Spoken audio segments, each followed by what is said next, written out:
We ready? Ready indeed, mate. Ready to launch a title charge and have it fucked up Batodry in 24 hours? Roll the intro.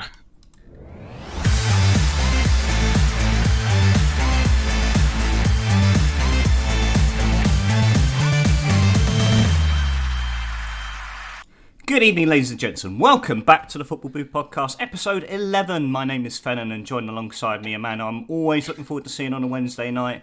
Mayhem, how are we doing, my friend? It's been a while. It has, mate. Yeah, we had a tactical break as the rest of football did. There was some countries that played football, but no one really gives a shit.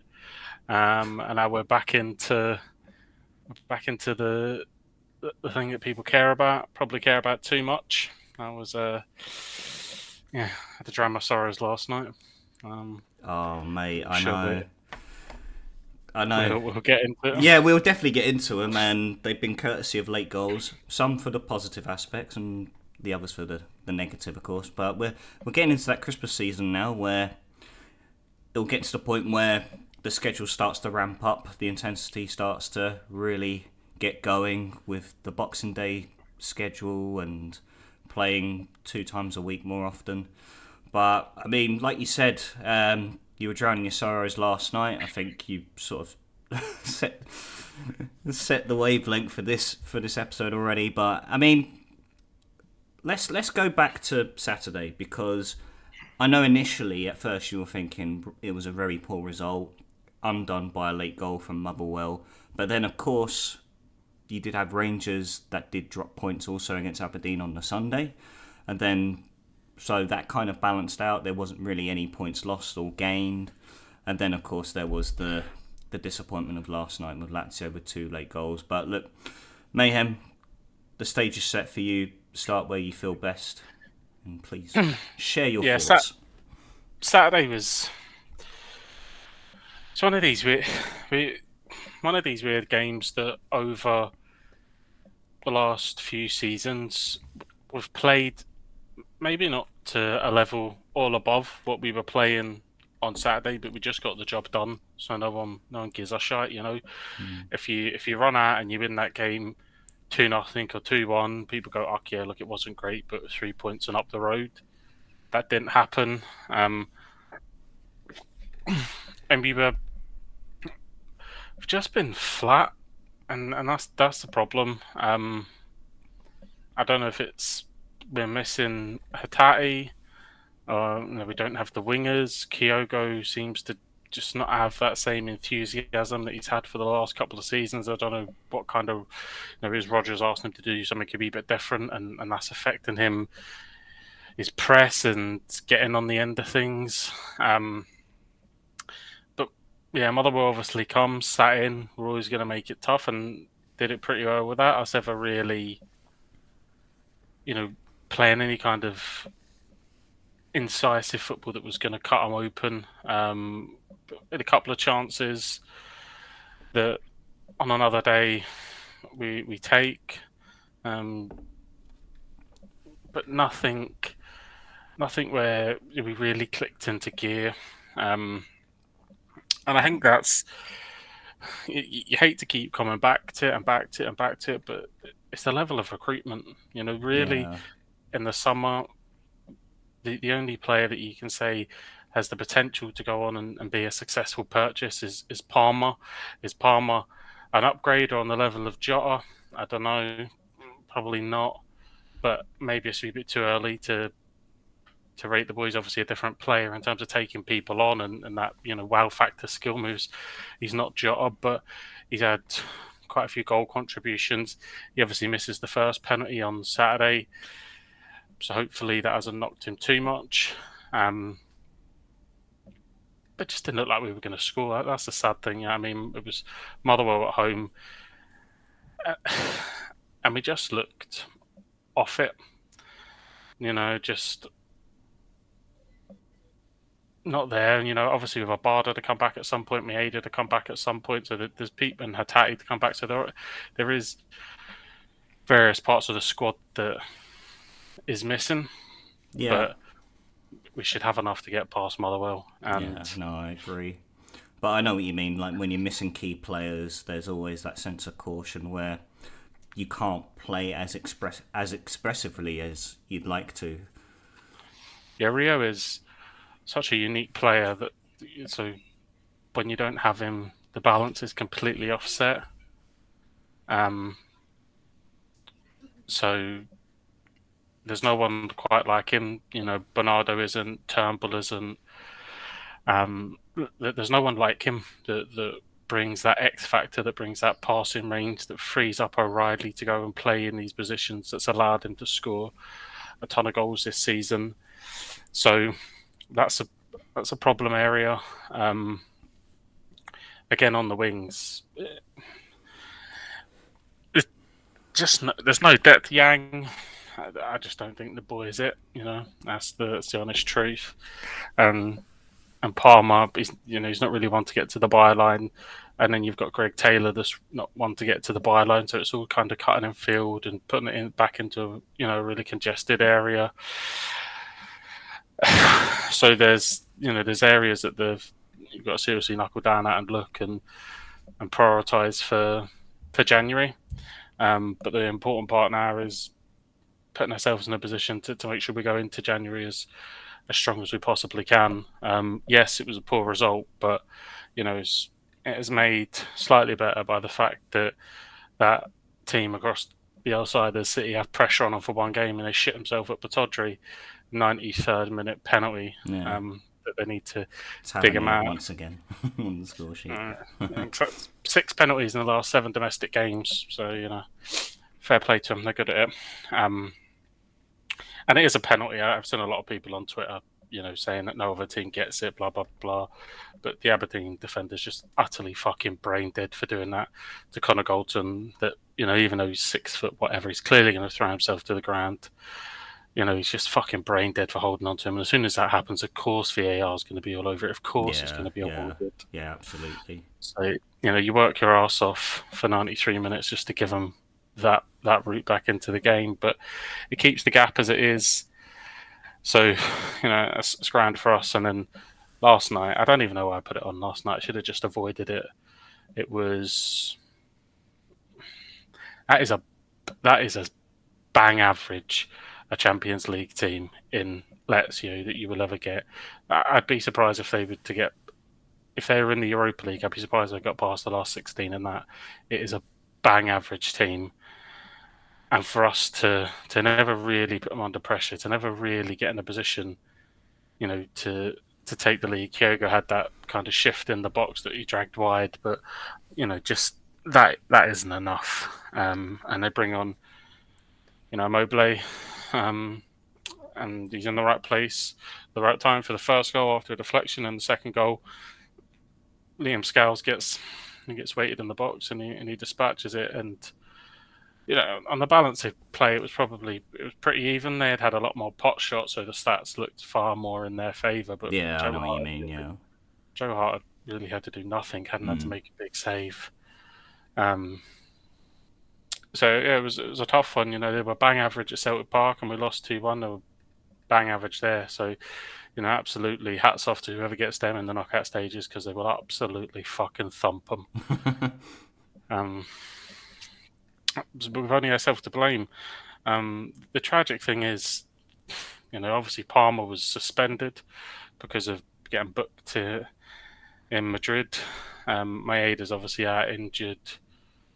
So, we had to go with Yang and Forrest. And Forrest has been a fantastic servant for the club.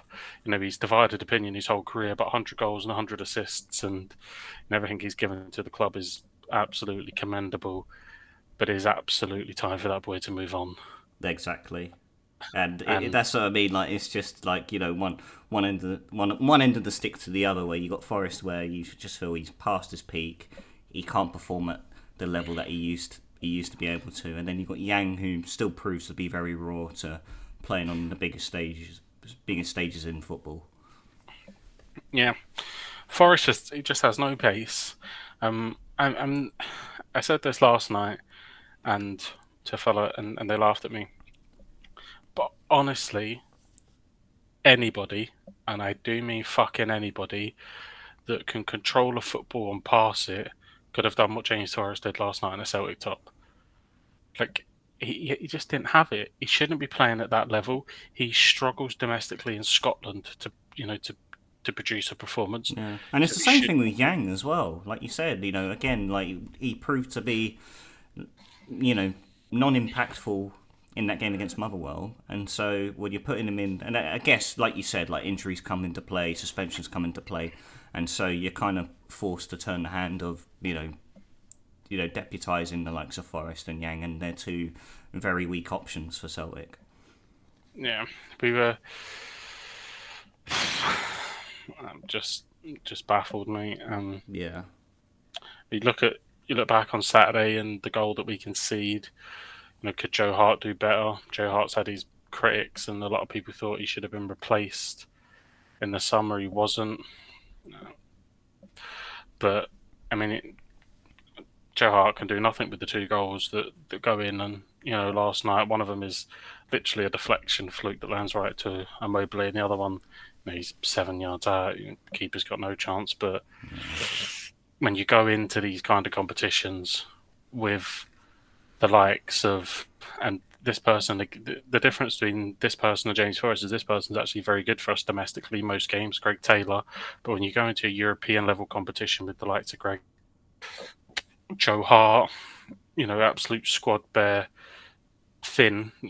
The fact that if Hatate goes, you're bringing in Bernardo, boy's not it.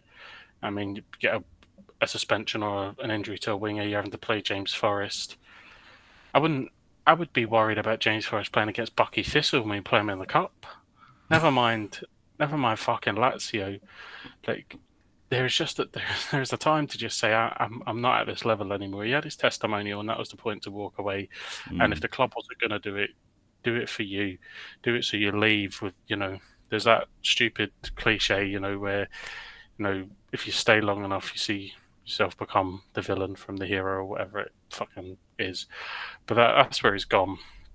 He's just overstayed, and he's in a position now where you see him on the team sheet, and you're like, oh, for fuck's sake, no, because I know what you mean. Yeah, when they overstay, they're welcome, and then, like you said, they stay long uh enough to see themselves become the villain.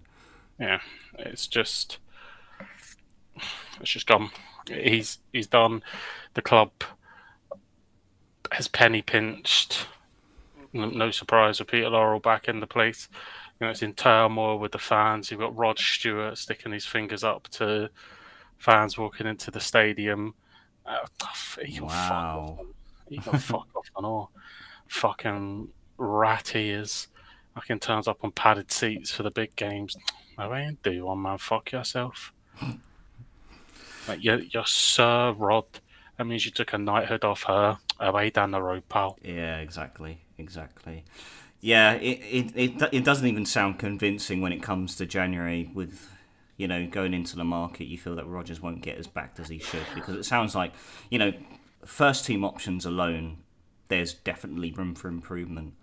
But then when you lose your first team options that you have at the moment, the depth just is far and few between. Yeah, that's it. The recruitment has just fallen off a cliff, Yeah. and clearly we're not willing to pay for players, and that's been the model at Celtic. That we buy cheap and sell big, and which is fine, but you know what the fuck do you expect? Mm. Next season, if we win the league, we get to see 8 of these fucking games. Anyone that goes to Feyenoord in a couple of weeks, what you doing?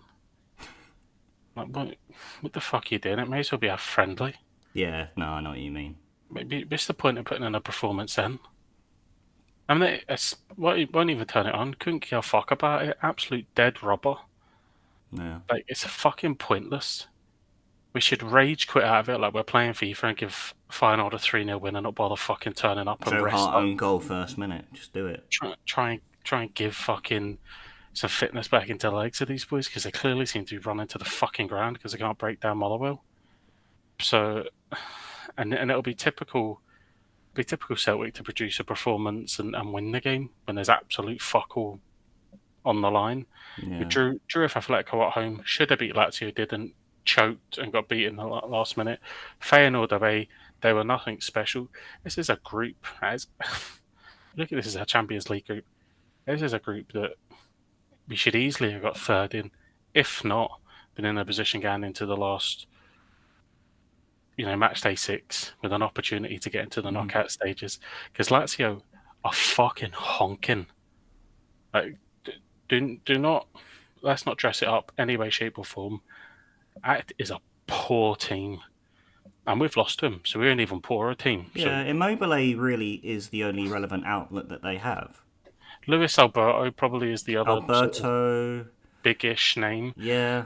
but they're honking, man. They're absolutely tragic. And Feyenoord are a decent outfit, but certainly beatable. Yeah. And then Atletico Madrid, we've got a point against. We've got scodded in Madrid, but we've got a point at home against the biggest team in the fucking group. We just let ourselves down. And 2 games against Lazio where they were bang average and 2 red cards in Rotterdam that Yeah. left us in a position to not compete. So it would be absolute Celtic things to go and win this game 2-0 and then bam it up like we can compete. This was big for us. Fuck off, man. Yeah, no, there isn't, like you said, there's nothing on the line. I mean, if you really wanted to scrape the bottom of the barrel, is probably the Champions League record for Celtic. I know, It's just a fucking again, thing that it's the something British that media yeah, pulls out their arse. exactly, exactly. Yeah. But let's not talk about the fact that United have spent 300 million across 3 years and they were bottom of their fucking group with Galatasaray and whatever fucking bum other team in it, Copenhagen or whatever. Copenhagen, yeah. Bottom fucking Newcastle money bags. Fucking are they third in their group or whatever? Let's not spark these narratives up. All these teams spending Yeah, money and doing exactly. utter dog shit. But let's roll on. Yeah, fuck them. I didn't see all this. Didn't see all this fucking headlines when Rangers were the worst team in Champions League The history. worst team. The And we, worst team. we could go out here and Nada. get scudded 7-0. In the next match, then we're still not as bad as Yeah, them. So nil points for Rangers last season in the Champions League group. I can choking up 7 to Liverpool at home. So fair play to them. But yeah, it was a week to ponder on. Brendan's got a lot of thinking to do. Obviously, Palmer will come back in, but honestly, St Johnstone away on Sunday. This is a mad statement, and I never thought I would be uttering it. And it shows where we are in terms of the team and the dynamic and the actual level of fucking depth. But on St Johnstone away, it would be Palmer on the right for me because Yang ain't it, and then on the left, it wouldn't be Forrest, it wouldn't be Yang, and the only other person you've got there fucking Mikey Johnson, and when he come on against Lazio, at least he was direct. I mean, he's shite, but at least he was Oh, direct. mate. Ooh. I know, like that's the backtracking I've got to do. That's how shite our options are. That he's probably the best of a bad bunch. Some people would argue Yang, and that's a fair enough argument on the left, maybe. But in terms of Johnson has to be above Forrest. How the fuck he didn't start that game if Forrest was the option on the left? Fucking mental. Just like hearing you mutter these options that you have available, it's beyond me. The fact that Mikey Johnston, who I honestly didn't think was still on the books at Celtic until 2 weeks ago when you brought him up.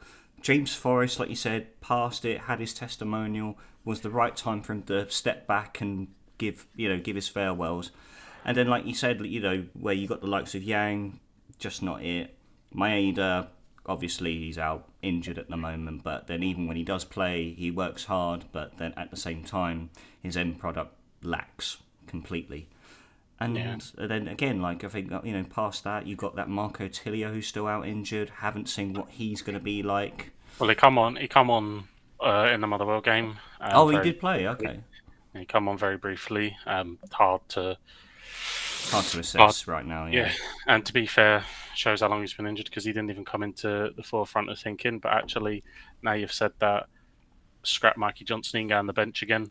And Um, put Marco Tilio in. yeah, Palmer on the left. It's fucking St Johnston, man. Yeah. Yes, they're going to play 10 behind. You're going to have people with a bit of spark and a bit of creativity. Like, if you can't do it against St Johnston, then why the fuck have we paid whatever we paid £1 million or whatever the fuck it was? Hmm. So it's about time, yeah. Fucking, and I think I think his best thing is to come off the bench when people are tiring and really exploit with the explosive pace he's got. So he can be impactful off the bench, but he's had a couple of chances. He did play well in one of the home games the other week. He was actually pretty good, but you can't have one good performance in 5 games. So I think he should drop to the bench, give him a rest. Again, he's still raw, still sort of learning on the job, and I'm sure Marco Tilio will be the same. He's young. I'm sure he'll be raw as well, but I'd start him on Sunday. Him on the right, Palmer on the left. Obviously Kyogo through the middle, and then you know, it'll be Callum McGregor and O'Reilly and whoever you want to put in the midfield. But probably, actually, I mean, it's players like Turnbull, like, the guy's been at the club for how many years now? Has like, he's not a bad football player. He comes on and he scores goals and he has contributions. But if you've been at Celtic now 3-4 years, whatever it's been, and you've never really, you know, put yourself in as a mainstay starter, are you ever gonna? I Yeah. doubt it. Yeah. So it's it's tough, but at this where we're at and chasing titles and that, you got to be ruthless. Um, and in January, we probably need three, but we need three players ready to go, not fucking projects. No, exactly. And you feel that might have been the case in the summer as well when you sold big players, when you sold Jota, Yeah, Exhibit A. Like it was again like bringing in one too many projects that were just going to be far ready for first team football in a in a league that they're completely unfamiliar with. That is going to be more physical from wherever they come from. Whether it was Bernardo playing for Benfica under 23s, most likely from the J League, from the A League in Australia. Like it's still a big step up for them, and to come in at a young age and to be basically squad depth, like to be rotation options for them. It's I don't know. It's not really a very sufficient approach. yeah. Look, I think we've exhausted that market now. We went out there, we got Kyogo, we got Hatati, we tried it with Kobayashi. Maeda, you could say was the people that like him and people that would say he's a success.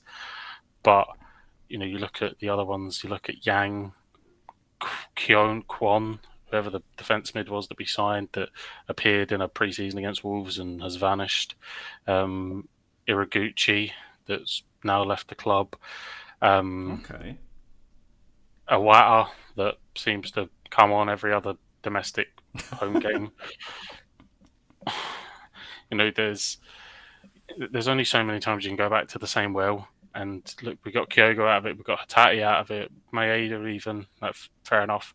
Now it's time to probably say, but we need to actually, if we're going to go back to that market, we probably need to let it recover. We need to let it develop. We need to let it rejuvenate and then go back to it in a couple of years when some other players have come through. Look, there's definitely players that it produces. You look at Matoma at Brighton. We were interested in him when Ange first came, and Brighton got him first. So there is good players that league Hmm. produce, but the league's just been it's been exhausted. It's been tore apart. No, Not just exactly. Yeah, there you isn't. feel the best talent has already been cherry picked, and it's you've got to dig deep to explore further options that are available there that are going to be beneficial going forward. But And I understand that the market that you're in there.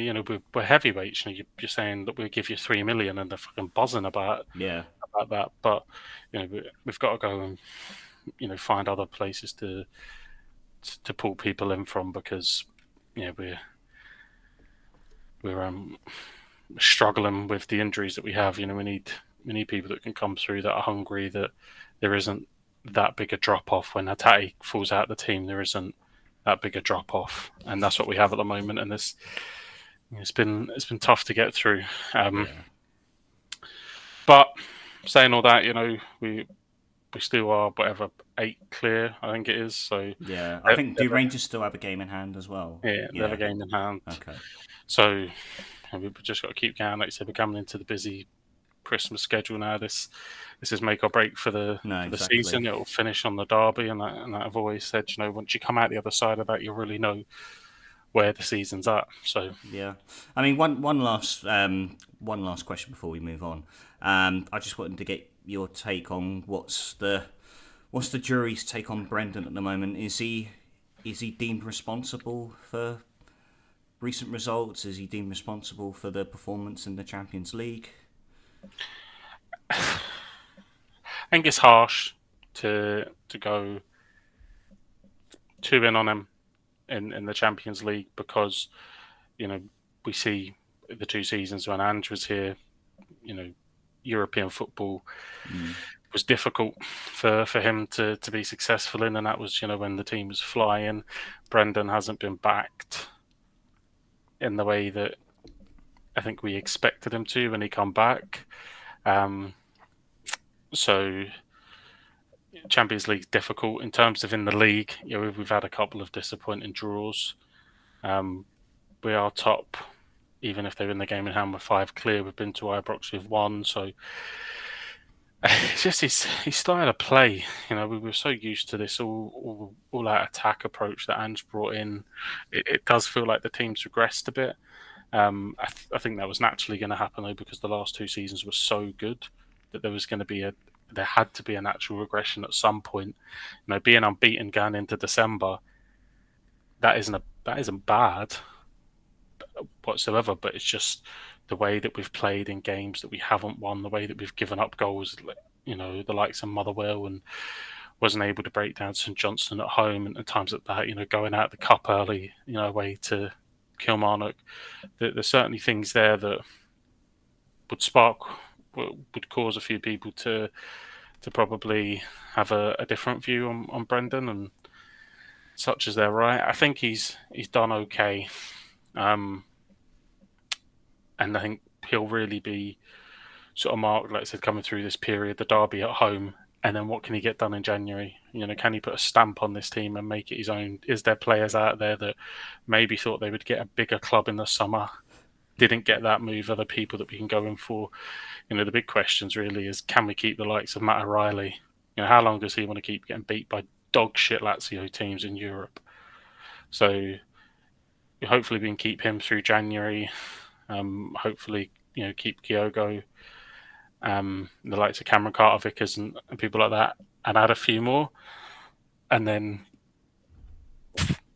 you get the ball rolling and build the momentum into the second half of the season, and then we can kind of take stock at the end of the season and see how we feel. But yeah, I think it was always going to be difficult to judge him on the Champions League stuff when, I mean, even if everyone was fully fit, probably the only new signing that would be getting in would be Lewis Palmer, which just Yeah, shows that the recruitment has been utter dog shit. no, exactly. No, it's not. It's not. It's not a good take to have, as to see like Palmer being the only outright good acquisition. But no, I completely agree. I think it would be harsh for Brendan to be criticised for Celtic's performances in the Champions League. Like you said, like it was always going to be difficult, especially where you're a team that's always placed in pot four, and that's something that Celtic can't help themselves. And so you're bound to always be drawn in a tough group. And like you said, Ange had the same struggles as well, where the games really did consist on fine margins, and then you look at the detail of how those games went for Celtic. Like you said, with the final game going down to 9 men in that game, it was then Lazio who obviously were very fortunate in taking their chances and whatnot. So it's difficult to really have the jury out for Brendan at the moment, and he can only do so much with what he's given. Yeah, and the Feyenoord away, you can't. There's no manager in the world that can, you know, plan for 2 people to be sent off. Yeah, I mean, exactly. it's That's nuts. it. You go away to Madrid and Maeda gets sent off for a nothing Hmm. tackle. You can't accommodate for that. I think the game that he probably let himself down, and it was his fault, was the Atletico game at home, where he changed the shape and we kind of lost all attacking impetus, and then they went down to 10 men and we didn't really have the right personnel on the field to go and push Yeah, to win that game. But I think, yesterday we were in the game. You know what I mean? We were in the game. We were pretty comfortable. It was yeah, a midfield scrap. It wasn't anything special. Like I said, to be honest, the game wouldn't have looked out of place if it was being played in the fucking Conference League. The two teams on show were poor. And that's what I mean. Anyone that's watched Lazio must be rubbing their hands together, absolutely fucking wishing on a star to get them in the knockout stage. They get one of the big boys. They get a buy-in or something like that. It's gonna be a fucking cricket score. They are utter shite. Um, so yeah, for what we had, I thought we set up okay. But we were basically playing with 10 men with Forrest out on the left. yeah. All we did was control the ball, pass it back, get the ball, give it away, control the ball, pass it back, control the. That's literally it. Didn't take a man on because he hasn't got that ability anymore. There's one point where Kyogo has the ball passed into him on the edge of the box, and Forrest is the one more pass, and he's in. Kyogo fucking hits it with his left foot from the edge of the box. He doesn't trust to pass it to him. So Mental. it may as well Yeah, be. He may as well not been on the fucking field. yeah. Well, a So lot of those Lazio pot shots. Are you also counting the projectiles that were fired into the away stand as well? fascist bastards, mate. Oh, they're fucking scum. A lot of them, man. Fucking Emin Rangers can give each other blowjobs, mate, and talk about how much they love Nazis. Fuck No, them. exactly. Hang out the back of each other. Moving on. Well, I'll tell you what. I mean, despite all the Celtic fans giving heavy criticism to Joe Hart, I'd just say cry me a river. Step up Alex Runnison. What we've done for Arsenal, we've given them our biggest prized asset at the club in Aaron Ramsey, and they give us this spastic in return. Unbelievable. Unbelievable. How this? I don't understand how Jack Annick's been dropped for this twat. Like, just I initially said when he came in, I knew it wasn't going to be a good signing. I've watched him at Arsenal prior to his move on loan to Cardiff, and guy's not a goalkeeper. Full stop. He's someone that I would see in a compilation for the worst goalkeeping saves in women's football, because his positioning is all over the place, absolutely all over the place. So I'm mainly talking about the Preston game on the weekend. Fantastic result in the end. Very ecstatic with the outcome of that, considering we were we were on the brink of staring in the face of defeat. But I mean, if we talk about the game like bit by bit, I mean the first half played really well, started off incredibly well. Big shout for us to have a penalty, but with Bobby Madley in charge, like we just knew it wasn't going to get given because the guy's got absolutely no neck and no brain whatsoever. And so, but we had the better of the chances. Come out the second half expecting to pile on the same pressure, and then all goes pear-shaped. Old habits come into play where Mark McGuinness tries to play a ball across the back line, gets cut out by the Bosnian striker. I can't pronounce his name. Osmaragic, whatever his name is, runs through on goal, and he's running. He's got an angle on him as well, where he's got to go across goal, and Runnison positions himself like beyond the near post, which basically leaves the whole far side of the goal gaping, and take their chances. They go 1-0 up. 5 minutes later, Robbie Brady gets a second yellow, and so Preston are down to 10 men. We're thinking, right, got a good 40 minutes here. Let's pile on the pressure. Obviously, we knew that Preston were going to play 2 banks of 4, or pretty much 1 bank of 9, where they just sat back and they had their striker up top and were going to try and get us on the break. And yeah, no, we really struggled to break them down. It just went and showed that we needed a lot more. We needed some impact players to come onto the pitch, be more direct, and thankfully Errol acted on that. Brought on Colwill, brought on Tanner, brought on Wintle as well, because Joe Rules worked his arse off in that game, was just pretty much in pieces by the 60th minute. And so, no, they proved to be crucial. 9 minutes added on in the game. We took the approach of taking short corners, to which way we could work our way into the box, and got fortunate.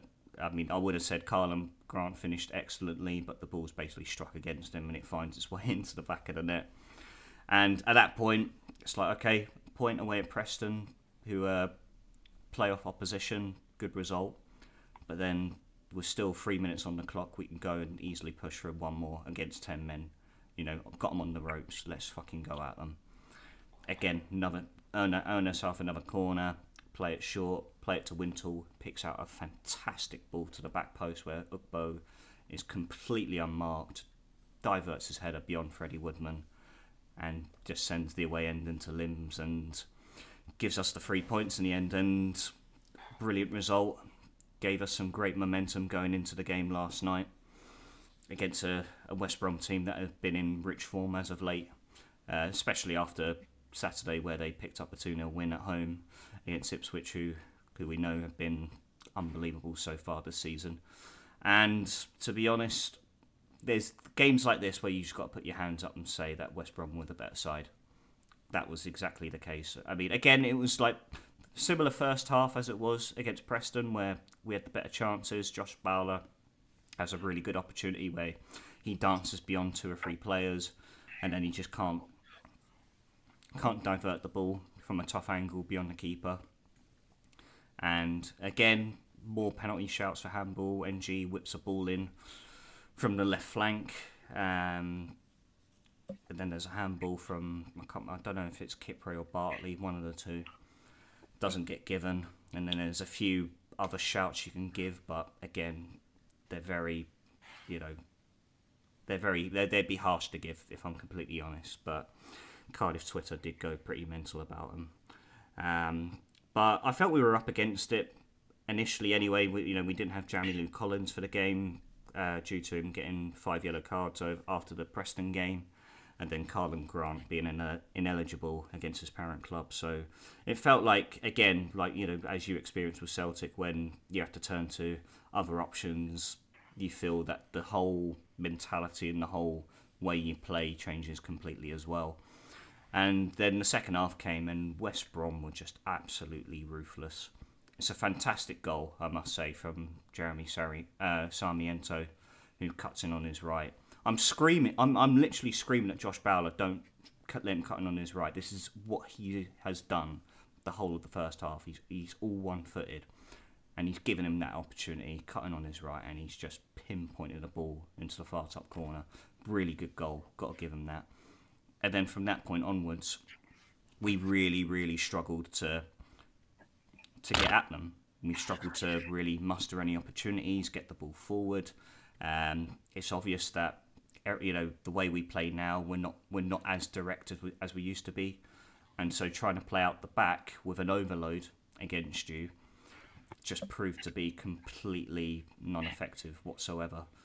And like I said, I've got to give props to West Brom, who again, they're another team who I do expect to be up there in that playoff mix. And disappointed not to follow up on the victory on the weekend, but we've always got to go back to last season, where this time last year we're yo-yoing in and out of the relegation zone, and the fact that a year later, and speaking here and now, that we're one of those teams in that mix in the top 6 it's night and day. And so it's not all doom and gloom. We're still 3 points outside the playoffs. A lot of strong teams around us as well. So a lot of those games are going to come down to fine margins, whether or not we could take our chances or not. But I'm here for it, mate.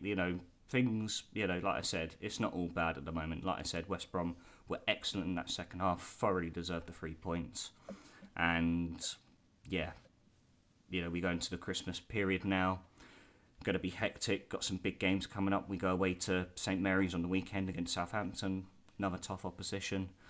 And then there's a few home games along the way. I know we've got Plymouth at home on Boxing Day, I think it is. We go away to QPR New Year's Day, but then along the way, we like I said, we got to take it a game at a time. Take it a game Mhm. at a time, and not let one result have a long-lasting effect going forward. But like I said, we're still in a good place at the moment. I can't complain so much, except for Alex Runnison. Get him in the fucking bin. Fuck him off. He's utter wank. Yeah, it's always that the perspective of the day after, where you let the emotion drain, and you look as a whole. And certainly, I think we've said plenty of times that if I'd have said at the start of the season, coming into December, you'll be here, Mm. you would have been more than happy with that, and that would have been classed as success. Now, success shifts in a season, depending on a season. So, what would be classed as successful, on the 5th of August, or when the fucking season started, as to what will be, classed as successful, at the back end of May, will of course be different depending on how the season shapes up. But I think as a whole for Cardiff, like you said, it's a bit of like, all right, fair enough. Look, West Brom have kind of been building for a couple of seasons. If you think of where they've been, they were, to be fair to them, they did have Steve Bruce for a little while, so that holds you back. Um, just a No, big we. just a big happy Geordie man. He is. Steve, you've been sacked again. Are you joking? I can't believe it. It's like listen to me, like, no, um, but they're in a much better place now. West Brom, much better place. I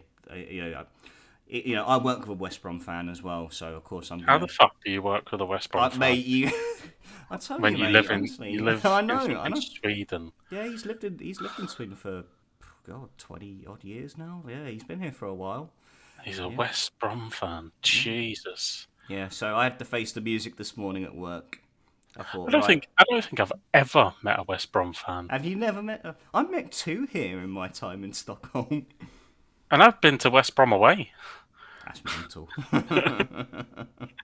Behind closed doors, but you broke in. I've been to West Brom away. Still not think I've ever met a West Brom fan. Nah, he's West. He is diehard West Brom man. I think they were just all Wolves fans. Oh. It's a He joke. said it, not me, Richard. He said it, not me. Oh. It's a joke. He's no, so I had to go. I literally had to face the music this morning. I'd literally walked into his classroom. He had a class there. He had a class there as well. He was teaching. I walked in, and instantly he just went, "He's magic, you know. Jeremy Sarmiento." It's just cut off a third of the Midlands viewership that we'll ever get. Never mind. Don't worry about me. No, please stay. Um, no, I don't even know who's in charge of them, but they've had a weird time, West Brom. If Yeah, you I think, think they've got the what's his name? He was at Huddersfield last season. That Corberan, the Spanish one. oh, is it? Yeah. Again, done really well there. Yeah, like if you think like back, they were a mainstay for a long time in the Premier League, and then they've just had that effect of going down, and it's really hit them massively hard. You think back to like the Chris Brunt days, and those kind of days where they were flying. Lukaku's on loan, 5-5s with United. Mm, It's mad, like the recent history. And just for yeah, context, I absolutely know yeah. they despise Wolves, so that was a joke. No, that's all right. I didn't. No, Richard still has plenty of heartache over Lukaku as well. So I am. I. This is kind of off tangent, but I didn't realize. I guess as you don't, you're naive to certain derbies. I guess there's probably a load of people in England that, well, I don't know. Obviously, Celtic and Rangers are pretty well known, but loads of people that wouldn't know that like Exeter and Plymouth hate each other. But it was only the fact that we were drinking one time in a pub with a Wolves fan, and there was a West Brom game on TV, and he went absolutely apoplectic that the barman changed the channel. Like, I don't know if I've ever heard that adjective before. he went I thought he was going to. Apoplectic. I thought he was going to have a stroke, mate. But yeah, and then he proceeded to tell me all about. It was like the I don't want to. It's a controversial name. But Go on. Google, Google it for yourselves, and I want to No, never no, go no. down that I rabbit know. hole. I know. Yeah, it's all right. Don't worry. Um, but yeah, they despise each other. Yeah, the B Country Derby. That's it. Yeah. That's all. Hmm. Just leave it there. I tell you what. Still on the championship. I've got massive heartache myself in the form of Jaden Philogene. I mean, I didn't realise that Hull had bought him permanently from Aston Villa for a fee of like £4 million. He is Oh, absolutely tearing it up at Hull. where did the Hull get their money from? I have no idea. I have honestly no idea whatsoever. And There's and they've got a good team Oh, together that's this they've season. assembled, they've assembled a decent little squad. They got Liam Delap in, haven't they, as well? Liam Delap's in there. I think he's only on loan, but I think they've got that Adama Traore as well, the Wolves one. shut up. I think it's him. I may be completely wrong. I You're might have talking to. about I might you're have to talking about Juju it. Muscle Man. Yeah, Muscle Man. No way. Hang Apparently, on, hang on, hang on, hang on, hang on, hang on. No, no, apparently don't call me out on it. I'm he sure. doesn't he doesn't lift weights. Wait. Swansea scored in the first minute against Leeds. It lasted 3 minutes, Oh and wait, then no, he's at Fulham. No, it's another Traore they got. All right, never mind. No, Muscle Man's still in the Premier League. is he at Fulham? Is he? Yeah, apparently he's at Fulham. Don't Haven't even know. seen him though. Must be. I don't know. Unless he's got a drug ban. I don't know. No, but honestly, no. The fact that it was such bad timing to be put under a transfer embargo, because I would have been banging on Vincent Tan's door to fucking fork out that 4 million. I would have been like, fuck the Salah case, get that 4 million out and go get that boy now. And now I'm watching him score back heels for Hull, week in, week out. Mental. I know. You look at that playoff. It is a bit of a throwback in it. Hull, Southampton, West Brom, Leeds. It's a good old days, isn't it? Sheffield Yeah, Wednesday yeah. 7. Borough got a big result as well. So, like I said, they're creeping their way back up. Norwich, who were on their way back up, surrendered a 2-0 lead against Watford. Football Manager things. You know what I mean? Like, so no, it's a very interesting mix there. I'm hoping at the same time, I was quite happy that West Brom beat Ipswich, because I'm now hoping this is the start of them falling away, and it sort of opens up for teams like us to even chase down second place. Yeah, I think it'll be. I think Ipswich are riding, that momentum wave. Yeah, At some point that will pop. We see it. They struggled at Birmingham, Birmingham, and they'd had some rocky performances elsewhere, and it hadn't been, the level of consistency. They had kind of got back to that though. They'd been winning. And fair play to them. yeah,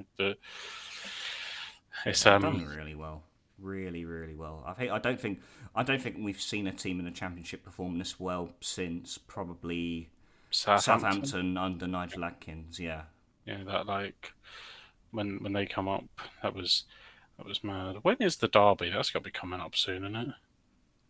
16th of the 12th at Portman Road.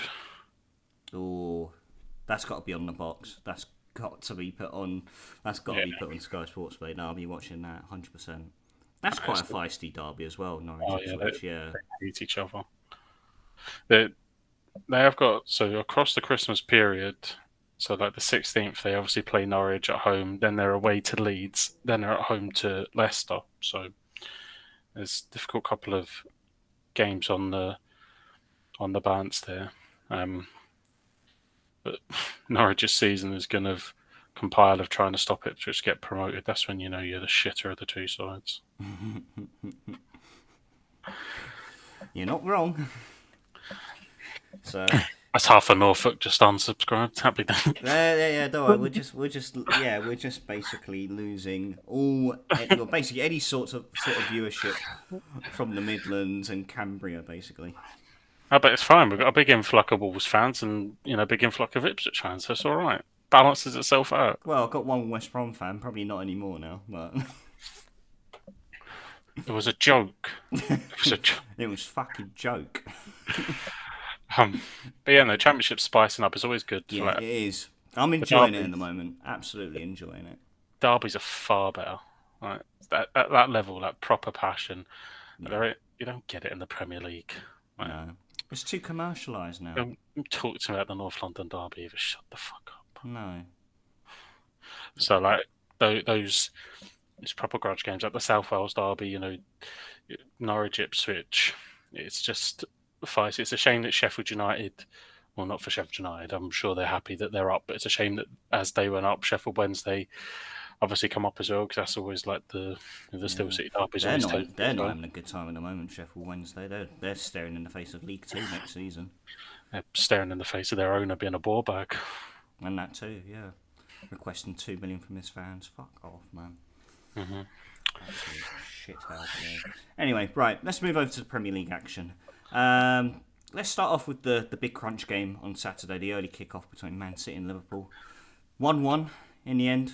Erling Haaland on the score sheet and until cancelled out by Trent's equaliser late on in the game. I think at this rate, these are the two teams that we could see going head to head, going for the title this season. Yeah, kind of a throwback to the other seasons, where they hopefully match each other all the way. Um, I think, controversially or not, it is a bit of a shit ass move to start shushing the crowd because you've scored when you've been absolutely put on toast for 90 minutes by Do you know what I fucking mean? Yeah. Doku. Like, as a defender, you haven't been able to defend, but you've stuck one in the bottom corner and you're getting the shush out. Well, that's the problem with Trent. You can't defend. He All right. scored the odd screamer. And you I, think you fucking Roberto Carlos? Get in the bin, will you? I'm not.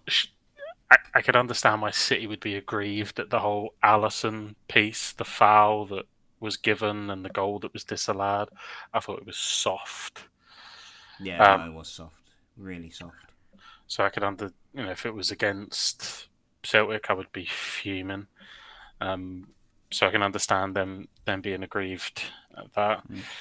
Um, I think the whole yeah, game's gone soft now, to be honest. I see that apparently Trent's been investigated for his celebration as well. I'm like, he shushed the crowd, for fuck's sake. It's like he slung a dead cat into the fucking omen, did it? and you're right, mate. Just the whole game just seems to have morphed into something completely different these days. Um, but yeah, I think, City, I thought, were the better side for the majority of the game. Liverpool did come back into the game after the second half and did have a good spell of possession without ever really, testing Edison. Mm. Um, so I'm sure that in terms of they've gone to the Etihad and they've got a point, they'll be delighted with that. And they can kick on. Like I've said multiple times, that this Christmas period is super hectic, and normally there'll be one or two shocks in and around it, and we'll come out the new year and we'll have a better understanding of whether these two are going to go toe to toe, whether one, probably City, will just really stretch its legs, and Yeah, it's the depth they have. It's just insane. I know. And that, like, honestly, Jeremy Doku is probably my favourite Man City player at the moment as well. Guy And is then unbelievable. and if you think that one of their best players last season, one of the most creative outlets was Jack Grealish, can't get on the field because of this boy. So if he gets injured, they just bring in Grealish. You've got Bernardo, they've De Bruyne to come back. You know, Foden. like as soon as people say that Alvarez isn't on Haaland's level, but he's still a cracking player as well. This So is the thing. it is mad. So to be in a position to go toe to toe with that team is an accomplishment in itself. But you don't get we're getting for second place, so they're going to be a very difficult obstacle to move. But it's a good point for Liverpool, but probably City rightfully feeling a little bit aggrieved that things not going for them. Yeah. Well, I also see a statistic as well that prior to that game, City had won their last 22 games at the Etihad as well. and so for Liverpool to go there and get a draw and break that streak of 22 consecutive wins is a huge result, and sure, that will definitely give them a lot of encouragement and momentum going forward to challenge City for the title this season. Yeah, they've got Liverpool got some obviously brilliant players. Yeah, I think their depth's improved as well. I think excluding the defence, I think midfield they've got some good options now available to them. Their attack, as long as they stay fit, of course. But obviously the likes of Jota, who gets injured every now and then, Gakpo struggles to stay fit. Like they've got some good options. But like I said, bar the defence and Harvey Elliott, So Bosley's a cracking player. unbelievable. Yeah, best piece of business they ever done in that summer window, 100%. Honestly, I think that fella could get into any team in the Prem. Cracking player. 100%. Absolutely agree. And then, then the team that we feel that have really, where the wheels have started to fall off now, Spurs, again, another defeat on the road to Villa. I know it's Villa, and Villa who, are I was definitely at not... home. I was at home. Was it at home? Oh, Yeah. shit, fucking hell. Um, But of course, the players they're missing, though, at the moment. I mean, Van der they show Veen, Van der Basuma, Veen, Basuma, Madison. Madison. I mean, they showed a whole first team 11 of the players they're missing. They put Richarlison in there, and I'm thinking, are you really missing him? But again, Missing like, the pigeon. Um, yeah, I think Spurs will be fine. I don't, as well as they started. Again, I was always conscious that it was Spurs, and Spurs do Spursy things. So they were never, in my estimations, going to be there or thereabouts come the end of the season. I do think when they get a few of the boys back, the likes of Madison, Basuma, these boys back into the team, they'll be fine. Villa are doing really well, but saying that, Villa are doing really well at home. They haven't been doing well on the road. So to go to Tottenham, even a depleted Tottenham, a team that have obviously only lost once at home, being against Chelsea, and produced some miracles at home this season earlier on, it's a massive result for them. So absolutely. fair play. No, fair play to them. I mean, I know obviously it's all speculation and paper talk at the moment, but Tottenham have been linked with a loan move for Jota, previously of Celtic, the man who's been, for whatever reason, exiled from Al Etihad. Don't know what the reasoning is behind all this, but I know it's been going on for quite some time. But definitely does sound like a realistic signing that Ange could make for Spurs.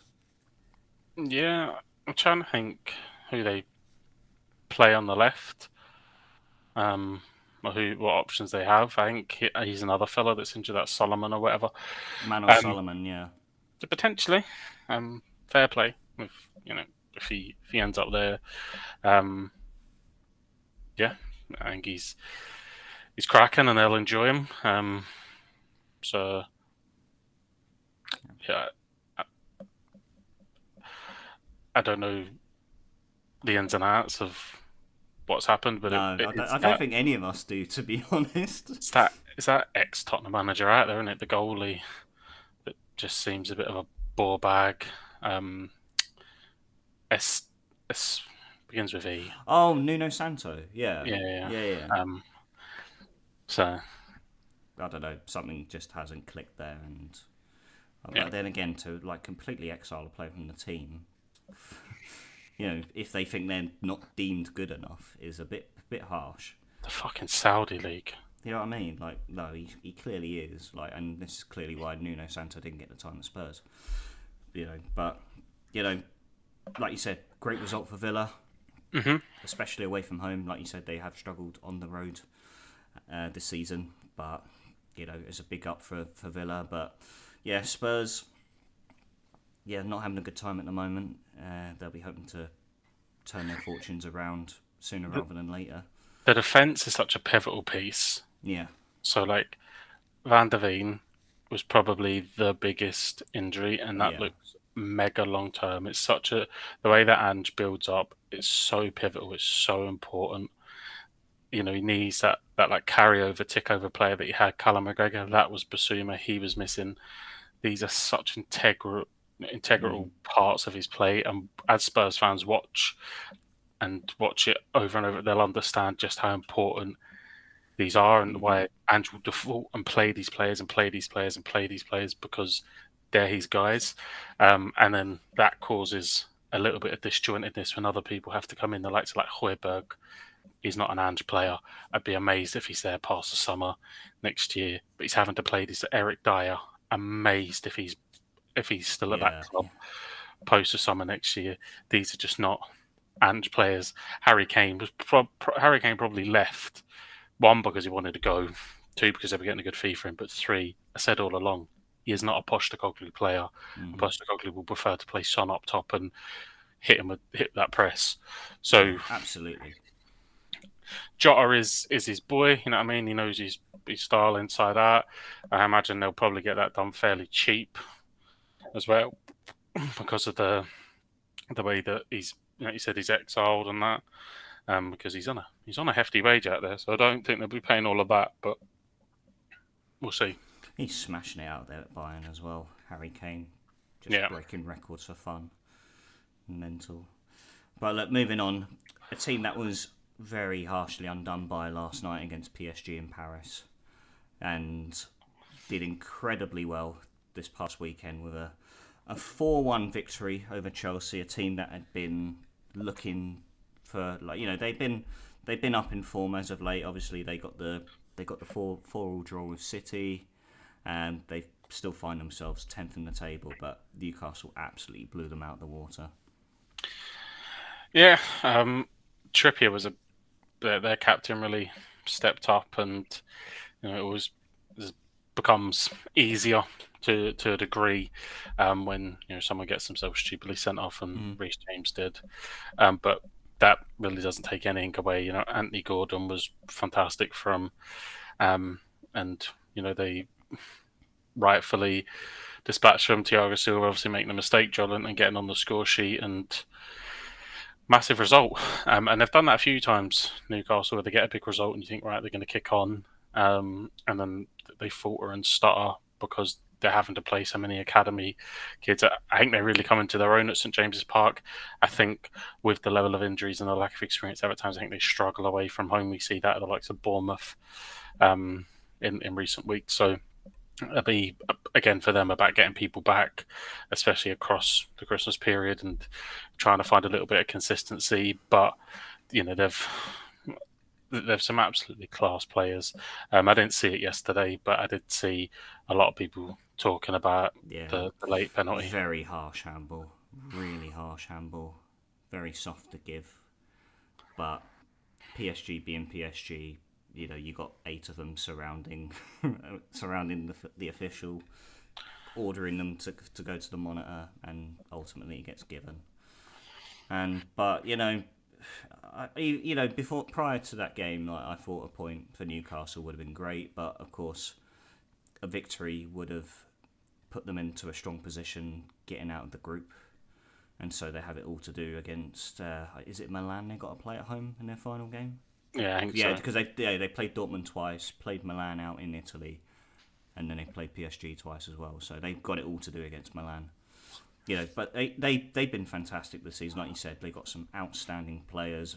Obviously, missing a few through injury with the likes of Callum Wilson, Harvey Barnes, and again, they're identical to Tottenham, where they lose certain players, and it's hard to fill those voids. But I think they've contested in their Champions League group excellently this season. Looking at their being put into the group of death, as it's always known by. I think they've competed incredibly well. Bar Dortmund, I feel. Yeah, I Yeah, think that'll be the piece that they'll be really disappointed with. yeah, You look at Borussia Dortmund, but are they fourth in the Bundesliga at the moment? yeah. I don't think they really done themselves justice, especially at home against Dortmund. So that could be, if at the start you say, right, the potential to take 4 points off Milan, and they've took 4 off of PSG, you expect you're looking for PSG to at least take something off of Dortmund, and that puts the group in a completely different dynamic. Wasn't to be. So they're going to the last match day with an uphill task. But third pretty much seems sort of wrapped up, so they could still go on a lovely European adventure. Hoping they get Lazio in in the Oh, Europa they'll League. absolutely scud them, mate. Yeah, no, they Lazio, absolutely would. Lazio are going to squeeze through, mate. I Yeah, promise you that they're going to squeeze through into the knockout stage of the Champions League, which is fucking hell. yeah, Shocking. yeah. All right, one more game before we wrap things up. United, they won. United. They won. They actually won, and they're sixth in the table despite being so shit this season. But a 3-0 win at Goodison Park.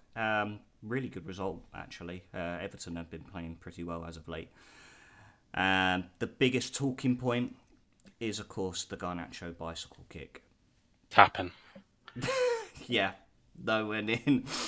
But where do we, realistically, where do we rank that bicycle kick amongst the greatest ones we've seen? The Rudy one against City, the Ronaldo one in the Don't Champions talk to League. me about the Rooney one, mate. The Rooney one hits his Shin, fucking shin. shin. Um, I'm obviously going to be biased purely because of the occasion, the technique of, and how low the ball comes into the box. Gareth Bale against Liverpool. well, that we was having this conversation in work, and honestly, the one I put forward was that one. Yeah, But just everything about it, the occasion, like you said, the technique, the execution. Garnacho's was yeah, unbelievable. was fantastic. The height Um, he gets up to it in the air, and yeah, like the contact he makes, right, over Pickford, top bins, yeah, it like unbelievable. was special. I think, a man that again gets overlooked a lot. Peter Crouch scored some wonderful overhead Yeah, he kicks did. Yeah. for Liverpool, so it could end up coming in as not even being the best scored on Merseyside, which would trigger a load of United followers. Um, but overall, much improved United, Yeah. and I feel for Everton. I really do. I have a lot of sympathy with what they're going through and the punishment that's been dished out, which seems incredibly harsh considering other scenarios in Yeah, the you know league. what? I completely forgot about that as well. Um, The points that the unbelievable decision. Like you said, the teams that have been splashing the cash left, right, and centre, and yeah. they haven't batted an eye at it, and then Everton being done by it. So it seems. I know that I think they're going to appeal it. I think yeah, they should. They absolutely should. Yeah. So, um, yeah, incredibly harsh on them. I still think they'll be all right. One because dice ball. It's utterly bleaching the eyes to watch, but effective. And the second point, because this year they have a little bit of a cushion at the fact that Sheffield United, Burnley, and Luton are playing football in this division. Yep. So it isn't as big of a oh my god these teams are going to pick up results every single week kind of scenario. They can probably, if it was ever a season to get deducted 10 points, this is probably the one, because if it had been last year they were down, the year before they were down, but this year that they've got the ability to take that and then build back up, and hopefully either there's a consistent approach with these charges wherein they backtrack on Everton's and they review it, and they're going to come to a collective agreement moving forward, or they go out and punish everyone to the same letter of the law, which is not something that the FA are very good at. We've seen that post Ivan Toney and how they've dealt with other similar things, and it hasn't been as long a ban for other people. So the FA are really good at being inconsistent and trying to make an example of someone, which is 100% what they've tried to do with Everton. They've tried to make an example of them, even though there's a certain club 115 charges are, but they're pending, they're in court. All right, mate, but it's 115 charges. If they're consistent with their approach, you'd be playing fucking Boreham Wood. So, This is it, mate. Yeah. where are we going? Is it have Everton have Everton been hit because they don't have the financial capacity to bring in the top lawyers and barristers that can tie these things up in court, that can find these loopholes and deliver an argument, as well as someone that has endless bits of money? Because if it is, what's the fucking point? This is it, mate. Like, you've got Chelsea whacking duds like fucking Mudrick on 25-year contracts. Like, is that within financial This is fair it. play? You're spending 500 million in a fucking January transfer window. Did the Man United, was it last season, the season, did they not get found guilty of some kind of breach? And like, I just don't. Ultimately, at any level, right? Whether it's Man City, whether it's Everton, no matter, was it the players? Was it Sean Dyche, right, that has done that? No, it isn't. It is not that. So why punish? Why give a sporting punishment that affects Everton in terms of the league? If it's been the accountants that have fucked it, and it's been those people that have done that, then punish them in a way that hits them in the pocket. That takes that away from the club. Give them, and people say, "Oh, well, that doesn't really affect them. That doesn't really, um, you know, stop them from doing it." If you fine them enough money, it will stop them. But This what you're is it. doing, what you're doing is taking the accountants or the people that have cooked these books or fiddled with them, or moved the numbers around. Their acts have impacted, the boys that are playing for 90 minutes have impacted the fans on the terraces, the level of football they may be able to watch next season. It, it seems nuts. And then, you revert back to City as well. Like, people are talking about taking trophies off them. Like, well, one, that's not going to happen because you've only got to look south of the border. We can see what happens when you plainly cheat and win titles. They're not going to take the trophies off them. But again, it's accountants that are doing this shit. Yeah, no, 100%. Like, it's not fucking Rodrigo or Pep Guardiola. They're not doing that shit. They're managing a football club and training the players and going out and playing fucking Yeah, football. exactly. Yeah. So something needs to come in. Financial fair play clearly isn't working because, like I said, Chelsea just spend £1 billion, so it clearly isn't working. No, they have to set caps. But by setting a cap as well, that means that the big teams will always be the big teams. If you put a cap on, you cap someone like Newcastle are the perfect example. They're capped at the moment, and they can't go above what those others are spending because they don't have like the Champions League revenue, they don't have the player sales revenue. So the cap stops them catching up, like City did. City were first Yeah. brought over, and they But couldn't they lower the caps for the bigger sides?